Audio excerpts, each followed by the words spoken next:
From the TV30 studio, here's Jim Schneider. Well, hi, and welcome to inFocus. We're glad that you've joined us for our monthly legislative update. Once a month, we seek to come together and talk about some of the matters that are going on legislatively that really impact us all across the state of Wisconsin, and tonight is no exception. And friends, perhaps you didn't know this, but there have just been a series of public hearings going on in Madison pertaining to the transgender ideology.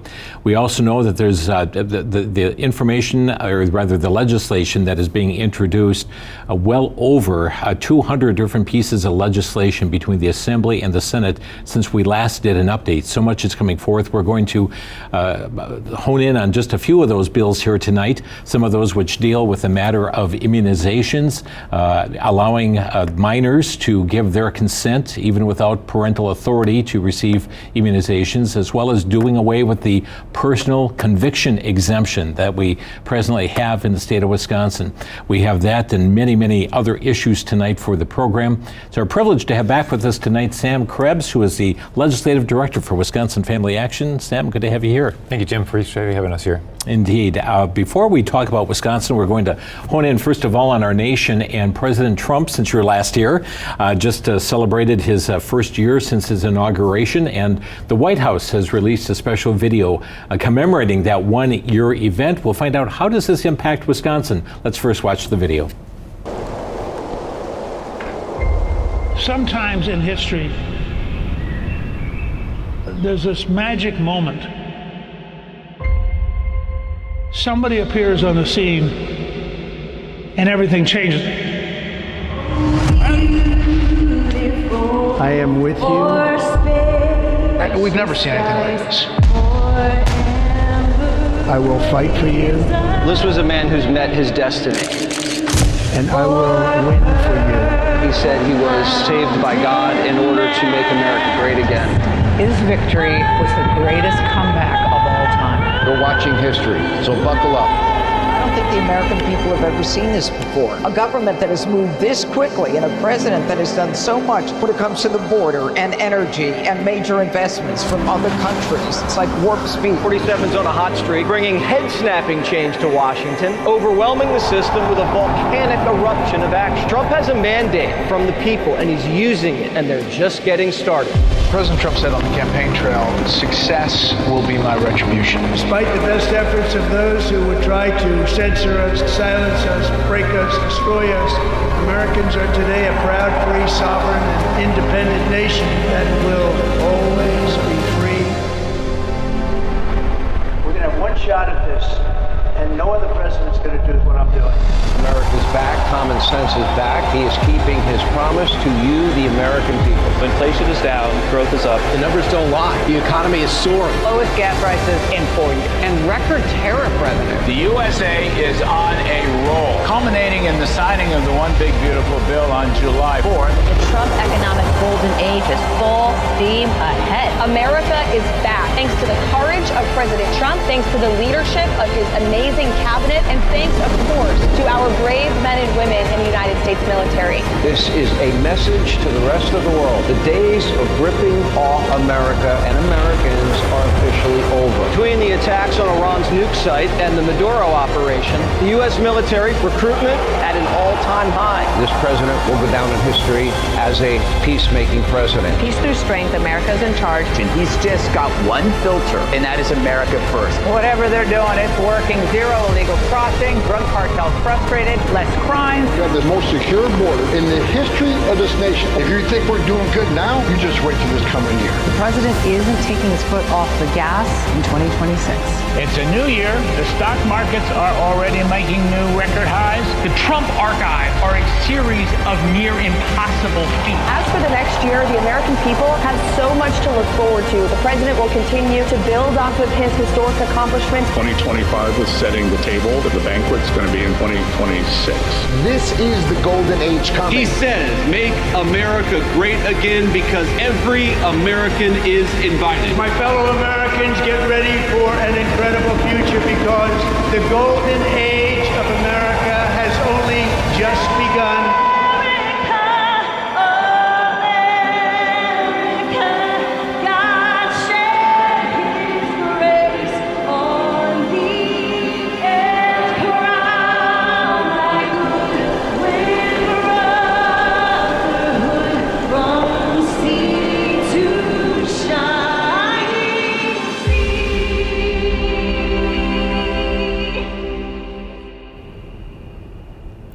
President Trump just completing his first year in office in his second term. Sam, what impact does this have upon Wisconsin? Well, I would say the most immediate impact is actually something that happened, I think, just a few weeks ago was, if you're paying attention to some of the news headlines, the Children's Hospital of Wisconsin, as well as UW Health of Wisconsin, both said that they would stop doing gender transition procedures on minors. They would stop trying to trans children, directly because of the reforms that President Trump and Congress have enacted. And so I think that's one of your biggest wins for the president when it relates to Wisconsin is without that kind of action, those health systems here in Wisconsin would not have changed their policies. Sure. And I know that another policy just enacted was the stopping VAs across the country from performing abortions, and many other issues impacting us on the social front, economic front as well has impacted our state. Right. I mean, the president has only 4 years, and really less than 4 years when you think about how long Congress is in session with the slim margin that the president has had. You've seen him address a number of different issues, whether that's the immigration issue, foreign policy has obviously been a big, I think, hallmark of the first year. So not much directly related to Wisconsin, but you've seen a lot of action happen this first year. And I think it's more impressive physically with the slim margins that are in Congress, because there's only a few votes both in the Senate and U.S. House of Representatives. And so we'll see what 26 holds for the president and his agenda. But it was a very busy 2025, that's for sure. Yeah, indeed. Well, but the president's active as well here in our state, especially as it comes to the 2026 November election. He has just endorsed Congressman Tom Tiffany for the Republican nomination for governor. You're exactly right, Jim, and that endorsement, I think, cleared the field for the congressman. There was another runner in the Republican race, Josh Schoen, who's Washington County executive. I think within maybe it was less than a week after the president released his endorsement of Congressman Tiffany, Josh Schoen dropped out of the race, and so you can see that the bearing that the president has on some of these races is that it's pretty important who gets that seal of approval from the president. Congressman Tiffany will have to vacate then the 7th congressional seat. He cannot run for re-election, and President Trump has just endorsed as well Michael Alfonso, who happens to be the son-in-law of Sean Duffy, Transportation Secretary now, but former congressman from this area. Yeah, so exactly, and that'll be an interesting race to watch. I think there is a primary for that race. There's a handful of candidates, all with different backgrounds and experiences. So President Trump's seal of approval on Sean Duffy's son-in-law might have some important bearing on that race, and Sean Duffy himself might have some important bearing. He's wildly popular in that area, and so we'll see how that affects the primary. One other thing on a national level, and that is a movement that is underway to see the Obergefell decision overturned. This was a decision made in 2015, and that which is brought, the U.S. Supreme Court at that time discovered a constitutional right to so-called same-sex marriage, and now we've got a number of pro-family groups, I believe 47 in all, coming together making efforts to see that overturned. Right, and I encourage the audience to really hopefully tune in to what this group of organizations is trying to communicate. The campaign is called the Greater Than campaign, and the reason because it's called Greater Than is because what they're trying to communicate to the public at large is that the rights of children are greater than the desires of adults. We look at the law right now and how that Obergefell decision changed the law. It's impossible to simultaneously uphold a child's right to a father and a mother and also at the same time prioritize the adult desires of same-sex individuals. And so on its face, that mandate from the Supreme Court that every state must recognize same-sex marriage has had dramatic impacts on our laws. You see the removal of the words mother and father out of state law. You see prioritization, or I should say a removal of safeguards for biological or adoption situations, and to prioritize the needs and desires of adults. And so I think really we're hopeful that this will just create the situation here where we can have that conversation about how does same-sex marriage affect children, not just broadly as society, but individually as a whole. And so we're really looking forward to setting up that legal argument that really the natural family is where children should reside, and it's actually a matter of justice that children have a mother and a father. Now, we also need to just make known as well that there has been an effort to do away with our marriage amendment in our Wisconsin state constitution. You're 100% right. That's a hallmark of our organization. We were integral in the part of passing that constitutional amendment back in 2006 that defines marriage as between one man and one woman. And there are efforts in the legislature. Democrats have introduced a constitutional amendment and other pieces of legislation to repeal or cut away from that definition. And so that's something to pay very close attention to. In fact, when you talk about elections that have bearing in the state of Wisconsin, the Supreme Court Justice, one of the Supreme Court Justice candidates, Chris Taylor, was the author of a constitutional amendment to get rid of the marriage amendment here in Wisconsin. And so that might be important to pay attention to coming up very soon. So as governor, if she were elected, she's going to follow that track. Correct. Yes, I would assume as a Supreme Court candidate, if she's elected to the Supreme Court, she's going to rule in ways that will enforce her beliefs, not necessarily what the law says. Right. Sam Krebs with us here tonight from Wisconsin Family Action. And Sam, I know that we've got an election day coming up. We don't hear a lot about it in the news right now, but it's February 17th, a primary, and this is only going to impact certain municipalities. Right. So the February election will not have any statewide races on it because there are only 2 candidates for Supreme Court. But you will have some very important primary races for school board or maybe some circuit court justices. So make sure you go to myvote.wi.gov. You can check what's on your ballot for your area. In some areas you might have nothing on your ballot. In other areas you might have 1 or 2 races. So make sure to check that out. February 17th is the date, so mark your calendar for that. But also we'll have some more races come up very soon as well. Great. And again, friends, that is myvote.wi.gov. And you can just go to that site, click on what's on my ballot, and you'll be able to quickly ascertain whether or not you have something on your ballot coming up for February 17th. Keep in mind, all of us will have a race or an election on April the 7th. We'll be electing a Supreme Court justice, a statewide election. Some are going to be voting on an appellate judge and other municipal judges, school board seats. Some may be voting on mayors in our state as well. That's correct, yeah. The spring elections are often for nonpartisan seats, so that's usually local government.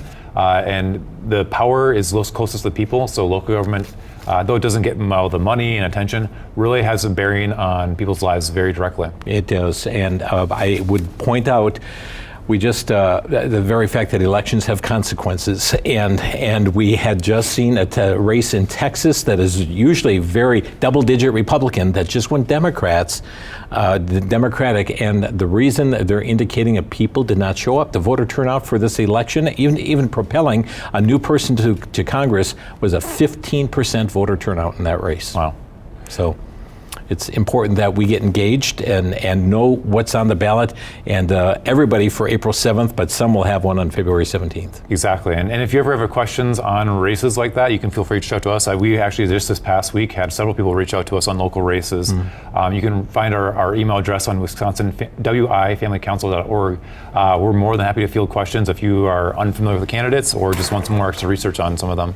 Again, that's wifamilycouncil.org, and obtain the information. Reach out to them, 1-888-378-7395. Sam, I see that Wisconsin Senate passed this legislation here, Senate Joint Resolution number 4. This is a constitutional amendment that protects the right to worship. Jim, I am really excited about this. I was actually there in person on the floor of the Senate, watching from the gallery as they voted on this. This is a joint resolution to put a constitutional amendment on our ballot here in November. What the intent of the constitutional amendment would be is to strengthen our religious freedoms, saying that state and local government cannot shut down churches during a state of emergency. We saw back in 2020 during COVID, we saw the Governor Evers, issue orders that restricted religious freedom. We saw local governments, especially for myself living in Dane County, we saw churches shut down extensively with unfair standards that were not treating churches the same as bars or any other business. They were allowing businesses like that to open and operate at a certain capacity, but had different standards for churches or religious services. And so we think that this is an opportunity for the people to weigh in Do they think that was appropriate use of government power, or should there be further restrictions on how the government addresses issues of religious freedom when it comes to states of emergencies? And I think it's important to note that it's just not public health emergencies, it's all states of emergencies, which I think is really important because we've seen governors in other states declare emergencies for things like climate change and other things. You can definitely foresee situations in the future where they could use the power of the government to try to target Christians in some way. So I think this is an opportunity for people of faith, especially to weigh in. I know that statistics say that it's sometimes harder for people of faith to get out and vote for whatever reason, and I hope this might be a motivating factor for people to get out and vote in November. Okay, so that will be on the November ballot then? Correct, that'll be on the November 2026 ballot. Okay, and friends, as that time approaches, we will deal more with those issues, of course, focusing more on the spring elections coming up here in April as well. Sam, Governor Evers had called this the Year of the Kid, and he has done that even though he supports the killing of the preborn children in the womb. But Speaker Robin Vos also had a task force on protecting kids. Just give us a word about this task force. Right, Jim, I think we talked about this on your program actually a little while ago. The Speaker's task force on protecting kids was designed on focusing the attention of a certain number of legislators on this topic. How do we protect kids in this ever-changing digital age? We have new technology and AI and all these things that are rampant in our schools and in our homes, and how are we going to address these things from a perspective of the government? How do we set the correct parameters? What are we kind of looking into here? And so I had the opportunity actually to be the first person to speak at the task force on protecting children. I was able to share Wisconsin Families Action's perspective on how protecting children starts at the home. It doesn't start in the school, it doesn't start with the government, it starts with parents at home. And I thought that helped really set a good tone for the direction of that task force. In total, they held 4 public hearings across the state, hearing from all sorts of different subject matter experts, and they really keyed in on technology and social media and kind of the harms that could be happen there. And I think the report was released, I think, last week, and there was at least 10 bills that came out of it in total, ranging from a lot of different areas, topic areas. Some like explicit content online, pornography, some addressing AI and how that interacts with kids, some addressing cell phone policies in schools, having a bell-to-bell ban in public schools on having kids having their cell phones. And so there are a couple of other ones that we really took great interest in terms of how do we empower parents when it comes to things like social media and technology. And so there's a few bills from the task force that we're really interested to see move forwards. Okay, and so this is one of them, Assembly Bill 962, just introduced on January 29th, and this deals with the app stores and young people. Yeah, so Assembly Bill 962 is called, for short, it's called the App Store Accountability Act, and it really addresses on your phone, if you have either an Apple, so the Apple App Store, or Google, the Google Play Store, it provides 4 specific things. It provides parental oversight, most importantly. It empowers parents to make sure that if minors are making purchases in the app stores, that the parents first have the opportunity to review that and make sure that they have able to consent to those purchases. The second thing is accurate age ratings. If you think about every single app has an age rating on it, but there's no really regulation or structure about how that app rating comes to be about. And so, and oftentimes apps will downplay how aggressive they are for children. You think about movies, for example, they have a rating system, from X all the way down to PG and so on, Georgie, and so forth. But the apps really, some of the most, I'd say, X-rated apps can be rated PG, and there's no really accountability for that. So this adds some accountability for these app stores and how they rate these apps, making sure they accurately reflect who should be accessing them.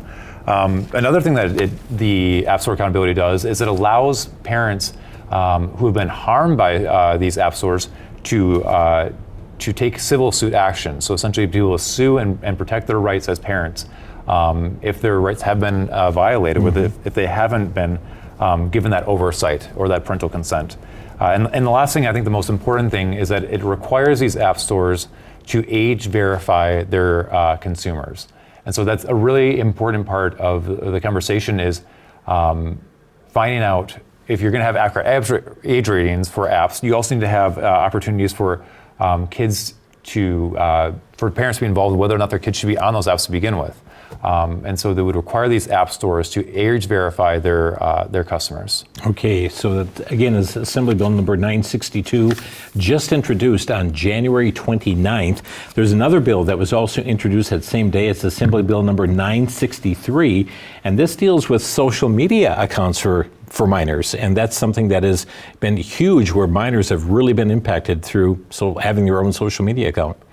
Yeah, Jim, and this is really a first of its kind bill, I think, in the nation, because I've been paying attention to kind of these sorts of social media restriction bills across the country, and each kind of state has their different flavor, but you kind of see a consistent theme. And the biggest challenge has been how to regulate social media companies without violating First Amendment principles. And so I think this bill that was introduced by Wisconsin legislature by Representative Joy Gobin really takes a unique approach to that. And it's going to require social media platforms to deploy the same technology they use to estimate age already. If you're on Facebook, you're on any of these social media apps, they're already using dozens, if not 100 different data points, estimating all sorts of different factors about you. Where are you from? How old are you? And so all it does is say, if you're using that data, you are required to age verify or age estimate your customers.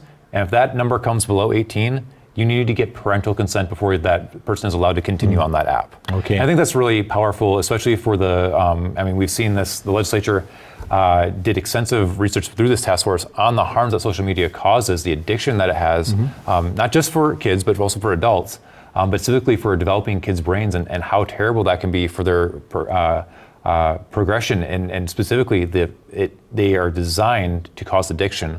And so this Kids Online Safety Act, as it's being called, really is going to try to be content neutral. So it's not regulating what the social media platforms are putting out, but it is saying that if you're trying to access a kid, you need to get parental consent first. I think that's a really interesting approach to this. Now, having these just introduced, is there any chance there's going to be public hearings on these? I would actually expect public hearings to be on these fairly soon. I think the Speaker's task force, there was not just the one on protecting kids, there was one on reducing government waste and creating government efficiencies and addressing some other areas of government. And so in total, I think there were 4 or 5 task forces. They all had different recommendations come out with their bills. I would expect all of them to get public hearings at some point for the most part. And I would expect also them to get a vote on the Senate or the Assembly floor at the very least. Because once again, if these are a priority of the task force and of the Speaker, we would expect some of these to get some votes. So friends, we've shown the numbers here on television, and write those numbers down. And on any of these bills, you can reach out to your legislators through the legislative hotline at 1-800-362-9472. That's the legislative hotline, 800-362-9472, and get word to your legislator where you stand on these bills. There's a piece of legislation that has passed both the Assembly and the Senate. It's Assembly Bill number 602, and this relates to contributions to the scholarship granting organizations. Yeah, Jim, I believe we've talked about this bill on the program before, and it's one that I also saw some debate on the Senate floor as well with it. And just for people to remind them, essentially what this bill does is it opts Wisconsin into a federal tax credit program. So the federal government has already passed a program that says if you give $1,700 to what's called a scholarship granting organization, SGO, you give $1,700 to this SGO, you get to take $1,700 off your tax bill to the federal government. No cost to the state. And so what that does is it gives these scholarship granting organizations opportunities to provide scholarships to public school students, private school students, charter, choice, even homeschool students.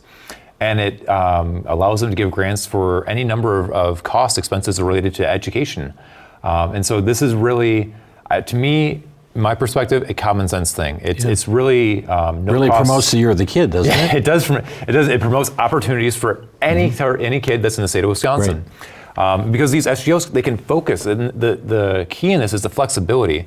If you're passionate about public schools and you're passionate about even a certain topic, history, science, or arts, or reading, you can create an SGO and you can say, hey, donate these $700 to my organization at no cost to you, and I'm going to put all of my force and effort into getting that money to these kids to help them, learn more about the arts or learn more about science or become better readers, is what we see in Wisconsin. We really need to have a big focus on reading. And so unfortunately, what we've heard so far, the governor came out and said, nope, I don't want to opt the state in. I don't want Wisconsin in. Well, the legislature came and brought this bill forward and said, well, we're going to try to make the appeal to the governor through the people. We're going to vote on this. And so the Assembly and Senate have both passed this bill. So now the bill goes to the governor, and we'll see if he vetoes or signs it. Maybe there'll be some public pressure on him because other Democrat governors have actually said they'd opt in. Colorado, North Carolina have both said they'd opt in, along with a handful of other Republican governors. And so if the governor... What's his hang up? What's his beef with it? Well, that's actually what I was just going to say, is if the governor vetoes it, I think it's his ideology and his ties to teachers' unions and his obsession with public schools are the only way to go and you are locked in. And it's just ideology getting away with common sense because, as I stated, this program would help public school students. It would help any student in the state of Wisconsin.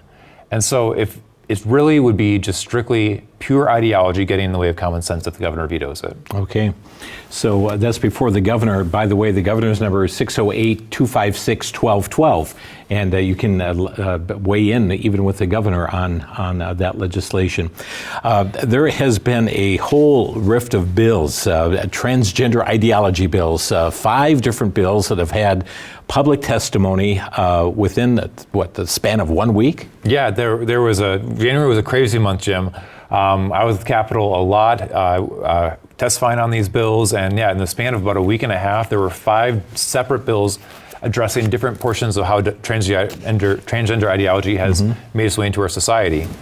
So our organization testified at every single one of those committee hearings. In fact, we had the opportunity to bring people in who brought their own experiences in relation to transgender ideology as well. So we would expect many of these bills to be voted on. I think almost all of them have passed by the Assembly. I think many of them will be voted on by the Senate as well very soon. Okay, so some of these would keep biological males out of women's sports, is that correct? Yeah, so there's 2 bills that address sports specifically, one specifically for the UW and collegiate system, and one for K through 12. Each of those bills would, from my perspective, restore common sense to women's sports and put a stop to this madness of dismantling sex-based protections. And you may say, well, didn't President Trump fix all that already? And well, yes and no. He issued an executive order that the WIAA is abiding by for now. If there is a Democrat president, they can come in and revoke that executive order, and then I can guarantee you the WIAA will switch their policy back again. And so this would say in state law that sex-based protections are for our women in sports.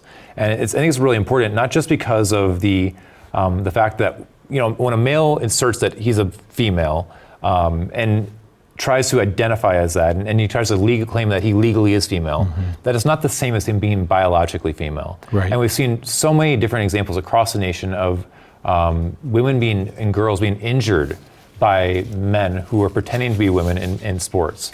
And beyond that, not just the cases where we're seeing them get injured, we've seen the locker room issue where these women-only spaces, the locker rooms, being invaded by biological men, and there being some terrible things that have happened there, and also just the sheer attack that is on women themselves having to deal with this is mind-boggling. We were able to have you brought Walt Heyer in for testimony on some of the pieces of legislation here. Yes. So we another bill that was on the same exact day. So those 2 sports bills we testified on. Another bill that came up was a bill that would prevent doctors from issuing puberty blockers, cross-sex hormones, or doing surgeries on minors. And so we were able to bring in an individual named Walt Heyer to here in Wisconsin. We were very privileged to have him come and share his experiences on transgender ideology.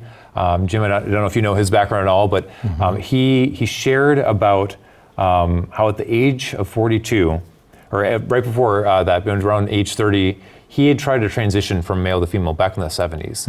And he had attempted to do that after a result of some trauma that he had experienced, some lies that he had believed about his personality. And after 8 years, he realized that he was living a lie, and through God's intervention, he really found his way in life, and his calling was to help counsel people who were struggling with gender identity crisis. In total now, he's written 8 books on the topic. His most recent one is called Embracing God's Design. He co-wrote it with a trauma therapist, Jennifer Bowens. Really impactful book on how our next generation is going to deal with this gender ideology madness. We've got just a brief clip for those of you not familiar with Walt Heyer, just a brief clip regarding him, but we want to show that here to you at this time. But he just testified before the Wisconsin legislature on a public hearing on some of these pieces of legislation. Let's watch Walt Heyer.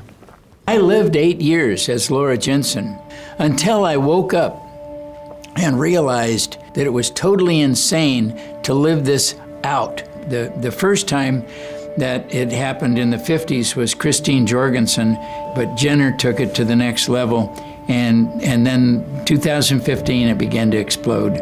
Are you a woman? Yes, for all intents and purposes, I am a woman. My brain is much more female than it is male. Ladies and gentlemen, the courageous, the stunning Caitlyn Jenner.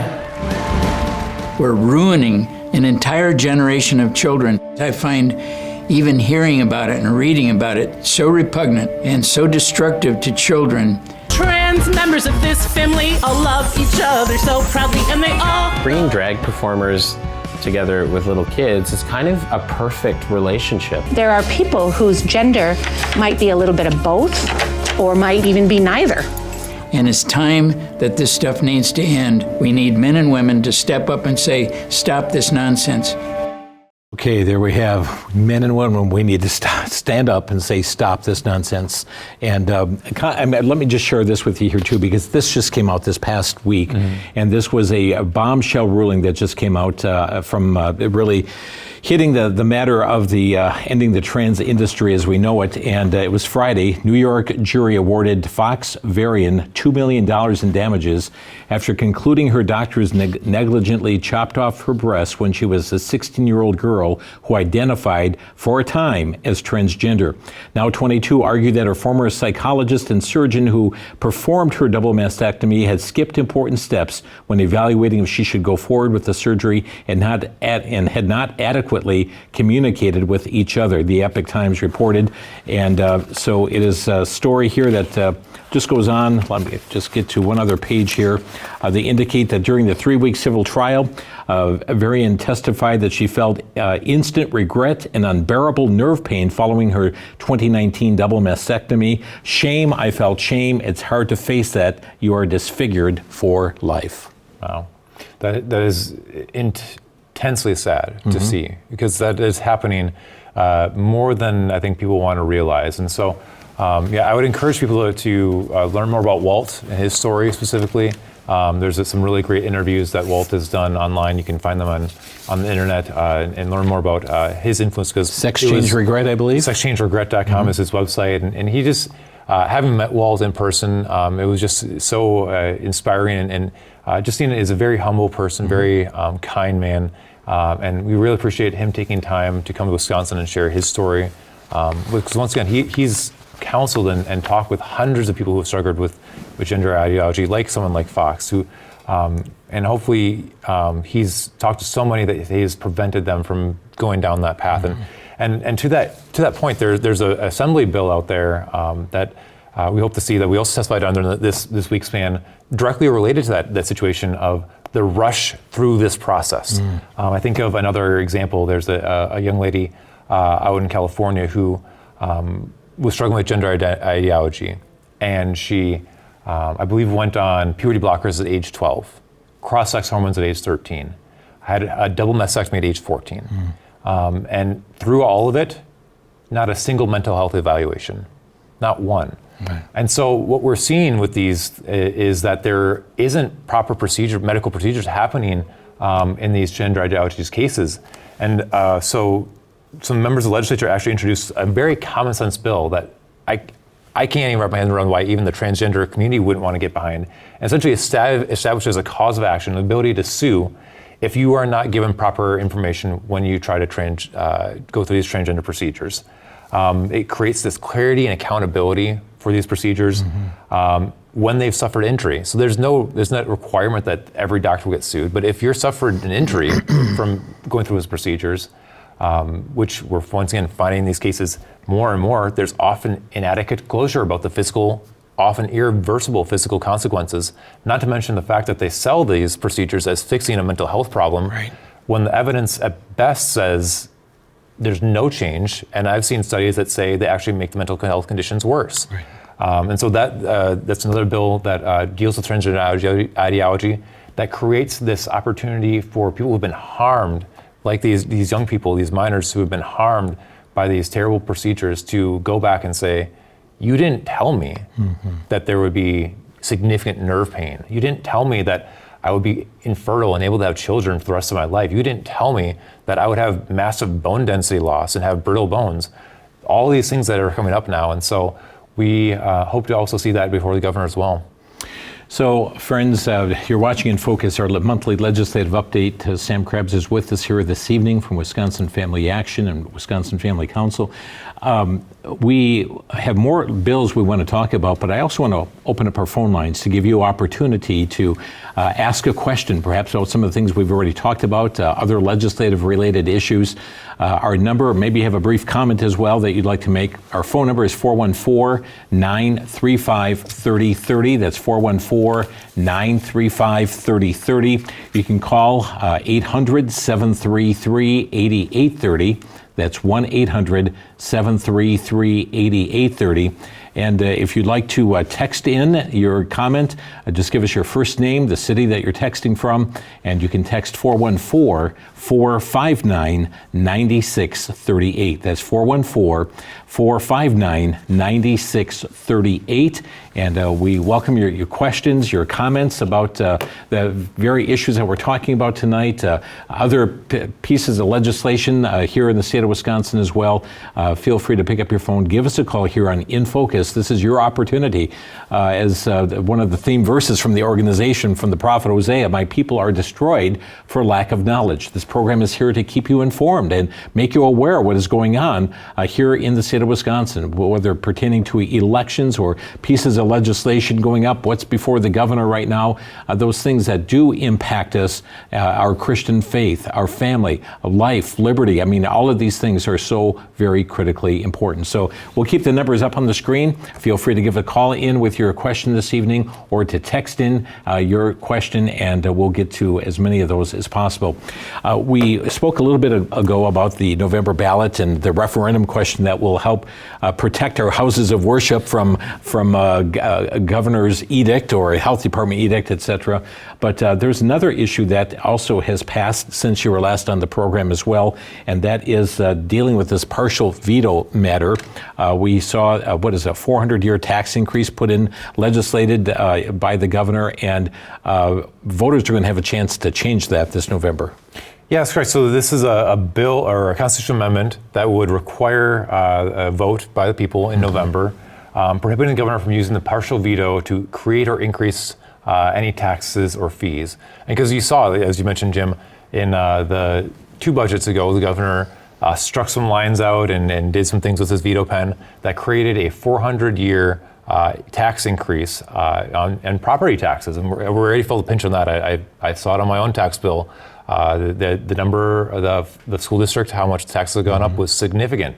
Some people are seeing $1,000, $2,000 increases in their tax bills strictly because of that veto. So this is an opportunity for the people to weigh in and say, do we think the governor should have that power in his veto pen to increase taxes or fees? And it's another attempt by the legislature, honestly, to rein in the governor's veto pen. Certainly not the first time. Wisconsin voters in the past have approved a couple of major constitutional amendments to rein in that governor's power. Things like the Vanna White veto in 1990 that prevented the governor from deleting individual letters to create new words. That was followed up with the Frankenstein veto, which prevented the governor from chopping up sentences and creating new sentences. So we'll see if, I don't know, this one has a catchy name quite yet, but the 400-year veto will go before the people for a vote, potentially. Right, and that would bar a governor from doing this in the future, whether it's Republican or a Democrat. Yes, that's correct. I think it's very important to note with those constitutional amendments that have passed in the past, one was under Republican, one was under Democrat. Both parties have interest at times in limiting what the governor can do with his veto pen, because it is a very powerful veto pen. Even with those restrictions, I think it's one of the most powerful in the entire nation. So this will be one of 3 constitutional amendments that will be in the ballot in November. So what's the third one? The third constitutional amendments, we talked about the religious freedom one, this veto power one, and then there'll be one relating to DEI and the government hiring practices. Should the government focus on things like sex or race when it comes to hiring someone, or should they look on their qualifications? So that will also be on the ballot this fall. Okay, so not common to have 3 referendum questions on a ballot. No, I encourage you all. I know November's a ways away, but you might want to start studying up now, because there will be 3 constitutional amendments on one ballot on top of all the other races to pay attention to. So get your homework in now. Yeah. And there'll be a whole lot of misinformation spots on that as well coming out. Right. So stay informed and really stay in touch with Wisconsin Family Council. I mean, you put out emails and alerts, both at Wisconsin Family Council and Wisconsin Family Action, alerting individuals to things happening with the elections, but also to pending legislation. That's correct. If you once again throw up our website and phone number there, wisconsinfamilycouncil.org or 888-378-7395. We're more than happy to get connected with resources. You can talk to someone at our staff if you call in or if you email us. We're more than happy to answer questions on things like constitutional amendments or candidates, or even the legislation that we've talked about today. We're more than happy to go in further depth with some of those things. So please feel free to reach out anytime. There's a couple bills here I'd like you just to comment. These were just introduced in January as well. Assembly Bill 832, Senate Bill 839, related to human trafficking and sextortion prevention instructions in certain grades and teacher training. Right, so my understanding is this bill would require for grades 6 through 12 in public schools for them to teach about the concepts of sextortion, which is online trying to extort people for money, usually using graphic images that they've sent over the internet, as well as human trafficking. And so it's kind of, we see this kind of push-pull of, is it the school's job to introduce these subjects like this, or is that more the responsibility of the parent to introduce that as well? So we'll see where that bill goes, but definitely a hot topic right now is how to address the topic of human trafficking and sextortion. Okay. Our phone number 414-935-3030. Taking your calls tonight, 414-935-3030 or 800-733-8830. We also have the text line available, 414-459-9638. We're going to go to Kelly, who is calling in from Mayville. Hi, Kelly, you're on the air. Hi, I just, the question was, Yeah, go ahead, Kelly. Don't listen to the TV. Listen to us on the phone. Just a minute, let me turn it down. Yeah, thank you. Yeah, make sure your TV is turned down. There is delay that happens, and friends, get in line, 414-935-3030. I think we need to bring the Bible into it, because the Bible says God created man and woman, and you're right. The devil is confusing people, so, and we need to bring the Word of God. And yeah. God will back that, so. Great. Thank you, Kelly. Appreciate your comment here on that tonight. And indeed, Sam, Scripture is not silent on this issue. In Genesis 1, verse 27, that God, and 26 and 27, God made man in his image, male and female, he created them. Yeah, and I just saw actually something from Ken Ham recently on Facebook about how foundational Genesis 1 is, and not surprisingly based on his organization name, but it truly is. This perspective we have brought to the Capitol is some of those biblical perspectives that Kelly mentioned of, man and woman is mentioned in the Bible biologically. There's a male and female. There isn't such thing as 800 genders.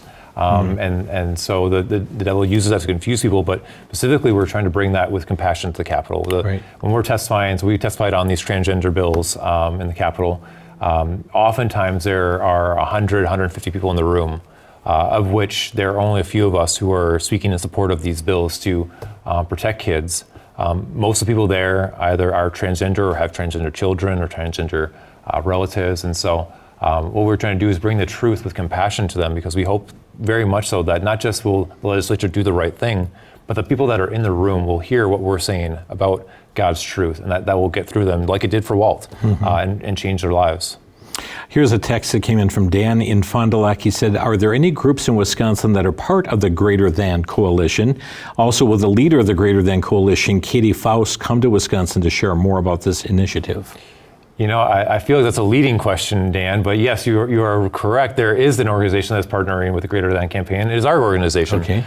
We are partnering with them to promote the Greater Than campaign to make sure that we are once again prioritizing children's rights over the needs, or not even needs, the desires of adults over than the rights of children.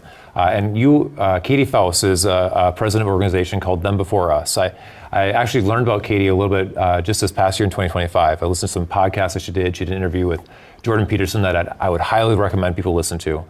She is an intensely passionate advocate for children. She's an intensely passionate advocate for making sure that life is protected. And she is helping head up this Greater Than campaign. She'll be here in Wisconsin in May to speak at our 40th anniversary gala. She'll be the keynote speaker, and she will bring that intense passion to Wisconsin. I encourage people to check out our website for more details on the date and time of that gala. But it is a fantastic, fantastic opportunity to hear Katie Faust. Coming up in May. Okay. So again, friends, we will give that web address here before we close this evening as well. But critical information going on, and Wisconsin Family Council was really at the forefront of our marriage amendment, as Sam mentioned, back in 2006, that was, wasn't it? Yes. In 2006. And of course, the Obergefell decision came in 2015, and putting a stop to our enforcement of that. Our state did not stand up in opposition to that, recognizing so-called same-sex marriage as well. Now this effort made to undo that Obergefell decision. There's a couple bills I want to talk to you about immunizations that I know are something that people are very interested in as well. This is Assembly Bill 890 and Senate Bill number 826. And this would allow for the immunization of minors who have reached at least the age of 16 to give their own consent rather than mom and dad's consent in order to have a vaccination. In essence, this would thwart parental consent in that regard. Right, and I'll point out too on that bill, there's a governor candidate who's the lead author for this, Kelda Roys, who's a Democrat candidate for governor, leading the push here to remove parental authority on vaccines, allowing them to get to make their own decisions starting at age 16. And it's really interesting because there's also a competing bill out there, not to this, but there's a bill out there that would raise the age to buy tobacco from 18 to 21. And there's Democrats on that bill, and just this kind of weird, incoherent approach to age of consent. And this is an attack on parental rights, isn't it? Right, yeah, and it's really a confusion of like, do we say kids are 18 or not? Are you parents until they're 18 or not? Because they seem to want to move the number down when it comes to voting, but move the number up when it comes to marriage. They want to move the number down when it comes to vaccines, but they want to move the number up when it comes to tobacco. It's this very incoherent relation to this. And yeah, it is a direct attack on parental rights. And I would say there's a bill out there that kind of gives a counterpoint to this, which is a bill being authored by Senator Rachel Cabral-Cabrera, and really into minor health records. Jimmy may not know this, but pretty much if you're with UW Health or Aurora or any system, they're using Epic as their kind of background system. It's called MyChart, and that's kind of all your medical records and access. And so when you have a kid, you as a parent will link that MyChart access. So you'll have access to your sons or daughters, medical records, their vaccine history, their appointments, all those things, because you as a parent are making the appointments for them. You're making sure they're getting taken care of. Well, the health systems have started cutting off parental access starting at age 13. They cut off the link and say, nope, parents can't see it unless the kid signs a waiver saying, I grant my parent the ability to see my health records, which is so crazy to think about in the real world, because we've had a number of people reach out to us directly who've had this happen to them in Wisconsin. And to me, it's equivalent of saying, the teacher sends a report card home with their kid, except you can't see the report card unless the kid signs off. Right. Yeah. Which is a complete reversal of responsibility. And so I think you see this here with health records or vaccines. Really, parental rights are predominant in these situations, not the other way around. And friends, I'd like to ask you that question. What do you think on this issue? Should parental rights, in essence, be terminated when it comes to the approval for immunizations when a child turns 16 years of age?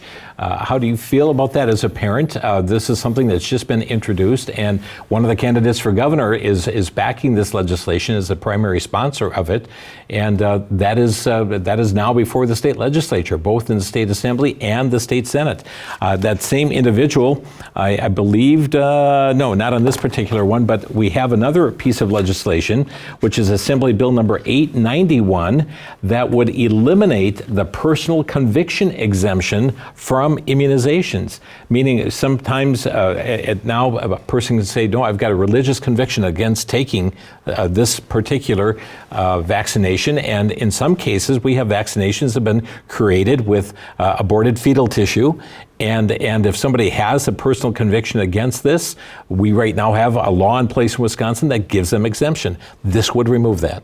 Right, and to be clear, so this is a bill that's been introduced, I think, maybe even the last decade, every legislative session.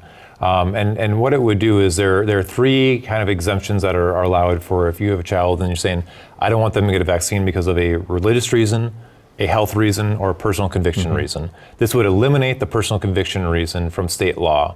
And so I think it's really important to point out that if you're passionate about issues like this, and these are bills being introduced by Democrats we're talking about in the current moment, if the Democrats were to take control of the legislature coming up in November, this would probably be one of the first things they pass because it's a high priority of some of their leadership. Right. Again, striking at religious liberty, your conviction exemption, also striking at parental rights and the other pieces of legislation. I'd like to hear what you have to say. 414-935-3030 or 1-800-733-8830.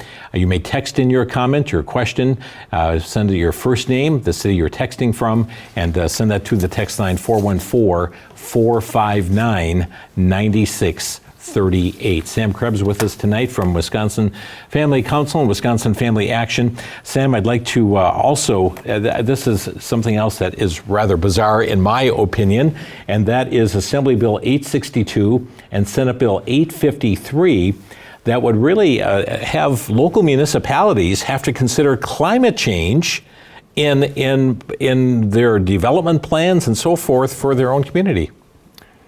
You know, Jim, I have to laugh at the idea because it's the classic crazy idea in action. Because from what I'm understanding, it creates a requirement for local governments to include climate change into their planning. So that's not just, disaster planning, but also health planning. So you're creating new costs on your planning. So that's more cost for insurance, most likely, more cost for all these different things. Creating a requirement that's not necessary. And then it also says, oh, by the way, we'll pay for some of that, but not all of it. So you're creating this expansion of costs for no benefit to the communities at all. And so it's really, it seems like an unnecessary mandate that just hyper-focuses on something that isn't affecting, these areas at all. Yeah, and it is just baffling to me. And they say, well, global warming has been taking place, and we're getting hotter and hotter. Well, tell the people in Florida that right now, in Tennessee, and people seeing snowfalls like they have not seen in decades, and coming down upon them. I saw even many of the Disney attractions in Orlando shutting down because of the extreme cold, and the rides aren't operating, and people are in bitter cold and wind chills, etc. It's happening all the way down through Oklahoma and Texas and Mississippi. And you're right, Sam, it's laughable to see the extent that they're going through. Jim, you made the classic mistake. You fell for their semantic change. Now it's climate change. It's no longer global warming. You got to keep up with them. And again, you see the list of legislators that are part of this, and a growing list there as well of those who are signing on to this. And these are the type of things that are being introduced in Madison. And I know there's some other matters going on here too.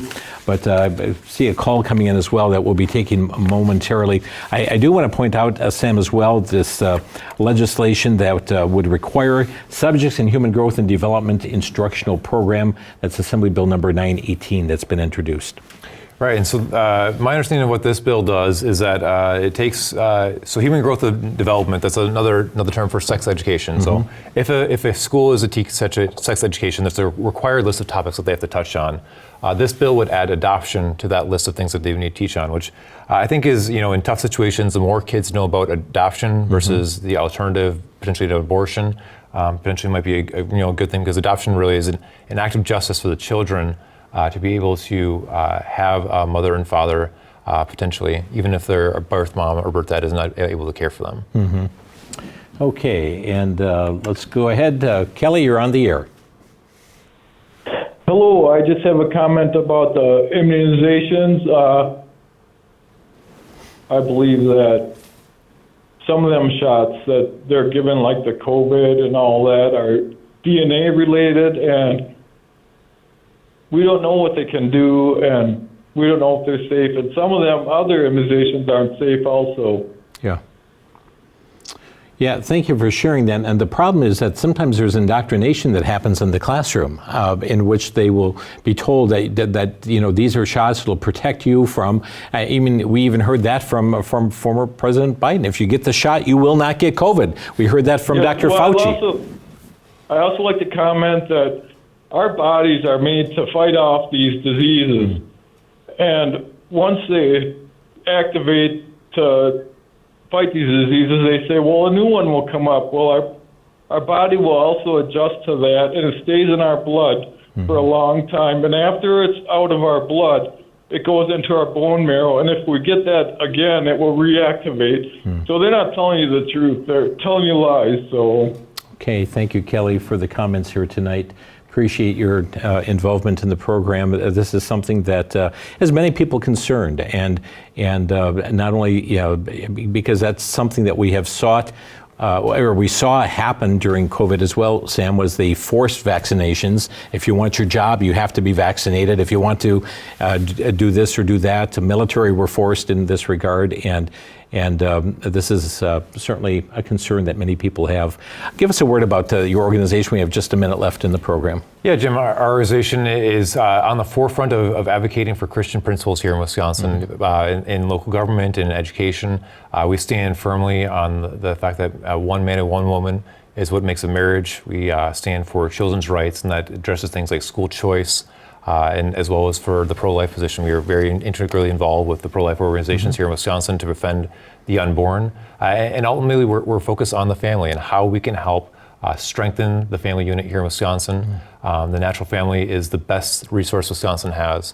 And our goal is to convince legislators and the public at hand that by strengthening the family, you strengthen Wisconsin. Great. Sam, thanks for being here this month. Thank you, Jim. And our legislative updates, and again, 1-888-378-7395, wifamilycouncil.org is the website. And friends, be informed. This organization is there. They're fighting on your behalf, and stay included by staying abreast of what's going on in our state. God bless you, friends. Thanks for joining us tonight on inFocus.